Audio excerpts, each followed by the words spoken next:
The National Gallery of Zimbabwe is an institution which is over 60 years old, and it was introduced essentially as a facility to showcase arts from Europe during the colonial times. That was what was the premise behind it. But it quickly lost that as the major focus when it was understood that there's arts which are actually being produced in the country already from the 50s and 60s. So since independence, it's thrived as a national art institution in terms of showcasing art, supporting artists, promoting artists, teaching artists, and just generally connecting through various networks, both regionally and internationally. So essentially the National Gallery is a show house, if you like, where you can come and enjoy works of art, both by local artists and international artists. The gallery has its own permanent collection, which makes it almost an art museum, because we have about 6,000 works which belong to the gallery, which we rotate, which we showcase, we loan out, we research on, we look after, we preserve, we conserve those works. So there's a museum element about it as well. But because it was in a unique position, it also has a school, and the school's been going for almost 40 years in order to train talent. And this is something which makes it a little bit unique. The school is a very important aspect of ensuring continuity and ensuring that in an environment where art has only recently been accepted as a valuable area of knowledge pursuit, the National Gallery was there training artists since it began really. So essentially it's a show house, but it's also a knowledge manufacturer around arts and culture.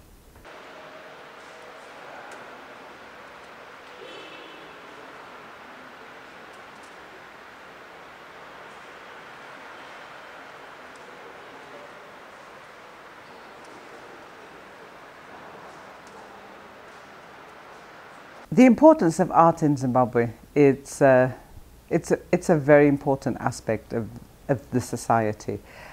Zimbabwe is generally internationally known to be artistically a rich and diverse country, and it's also known that it has a very strong cultural heritage to draw upon, and that is, like all countries and all nations, makes Zimbabwe very unique. The arts are a way of showcasing the richness of that cultural heritage and how people think. It really sort of is reflected through the way that they do their arts, whether it's visual or music or theatre. But on the visual side, the art products that the artists make are very important because they reveal deeper layers and levels of how people think, how people relate to heritage and culture, how people relate to one another, how people relate to the environment and bigger stimuli, and how people relate to the global world, to where we're positioned in the global world.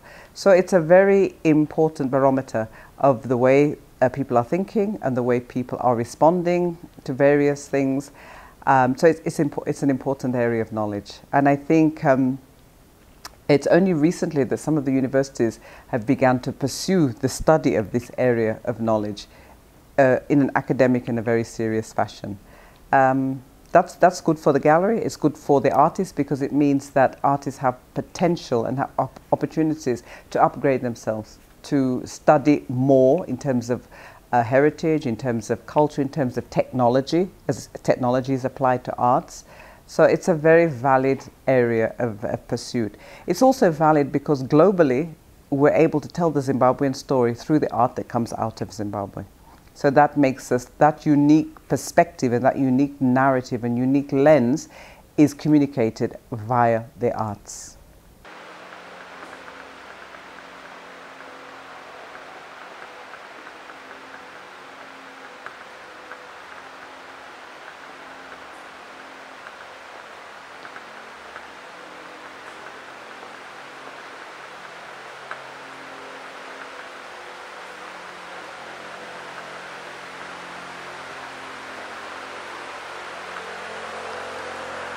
Are arts appreciated in Zimbabwe? Not as much as they could be or they should be, in order to ensure continuity and greater development and reaching for higher heights. It's not so appreciated, and this is one of the problems that we have as art producers, artists, and people working in the cultural sphere generally. The appreciation is limited. It's understandable, simply because throughout the colonial times, the arts of the country, the African arts of the country, were put down. They were said to be pagan, said to be primitive, and definitely believed not to be able to catapult people to a higher place. So as a result of that, it takes years to undo that mentality and the spread that has had, that thinking has had. And it's only in the last 5 or 10 years that some universities have opted to include arts and culture and cultural pursuit on the curriculum as a valid area of knowledge pursuit. So in order for it to be, to have its take-up in the society, it has to be taken up by people who have got means and who have got influence. And those mature people with influence and means have yet to come to the party in terms of full appreciation, according it valuable enough to be able to spend money on, to purchase, to collect, and so on and so forth. So because those aspects are missing, I can confidently say that the arts of Zimbabwe are not as appreciated as one would expect or desire at this moment in time. It's getting better. And certainly our interventions in terms of education, in terms of the new government position of having art formally on the school curriculum from nursery up to university, that introduction in the last couple of years will make a difference. But it will take a couple of years to go through the system in order to fully sort of flood all the value chain that relates to arts and culture.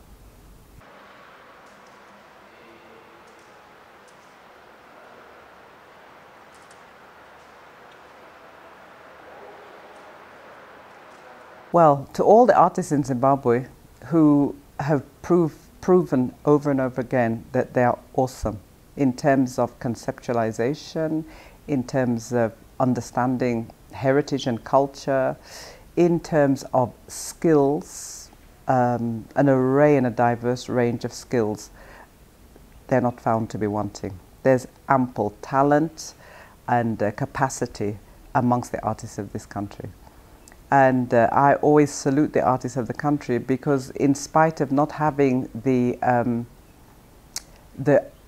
rich uptake from the people of influence and means, people still continue to be artists, which you would expect, because that's what artists do. They're not put off so much by that. But it's a tough struggle, and those that have made it and made it well, they have their own testimonies. And I think that increasingly parents are seeing that there is validity in the arts and are allowing their children to pursue it if that's what they really want and they've got the talent and the passion for it. So I think we've come a long way in the 40 years. We've come a long way. It hasn't deterred artists from doing what they do, and our artists are able to stand shoulder to shoulder with any artist in any part of the world. Certainly in the visual arts,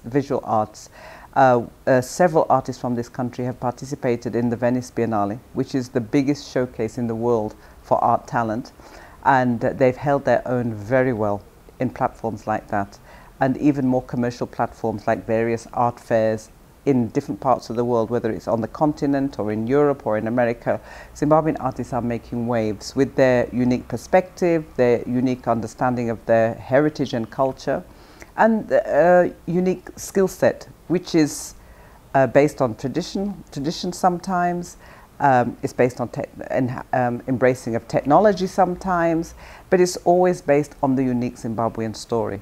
And it's very, very encouraging, the fact that on the visual side, different aspects of art feed into the visual side. For example, literature. Literature is a big inspirational kick to the visual artist, and so is everything else: music, traditional instruments, traditional way of just being. Ubuntu, the relationships, feeds into the visual arts, and all of these aspects of culture and heritage make the visual arts of Zimbabwe very unique and very inspiring and very attractive to people who operate outside of this milieu.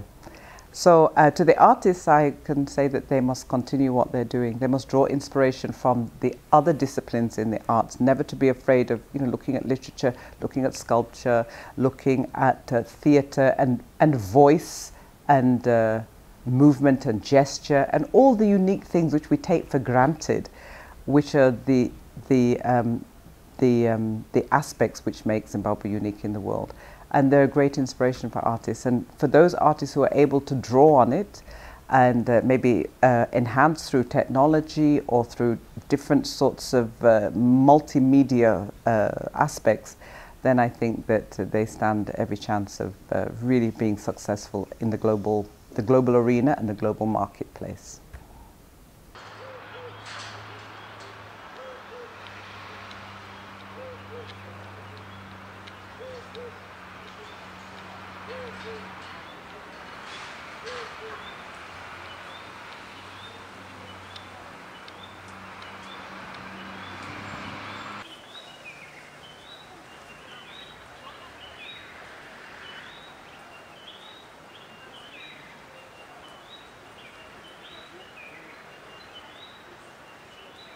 I just want to say a few words about women in the arts in Zimbabwe. As a woman in the arts, I'm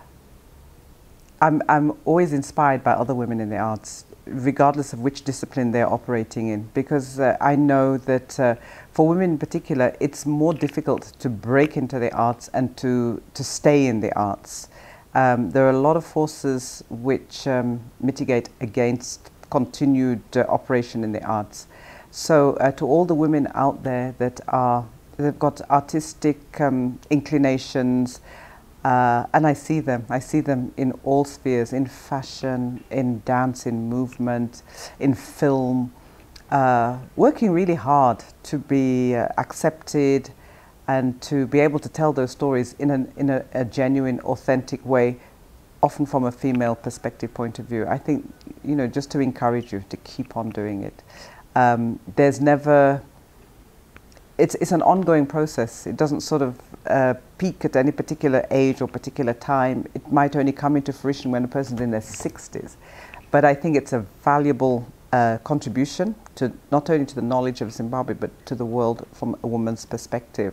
A woman's perspective in terms of what's going on here. Issues which impact negatively and positively on women. The women, the sisters in this community are there to tell the stories of the struggles and also of the celebrations.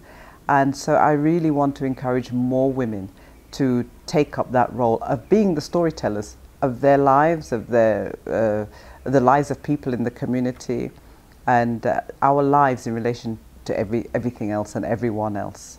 So it's just an encouragement, because I think it's a very important voice, and we don't hear enough of it. Thank you.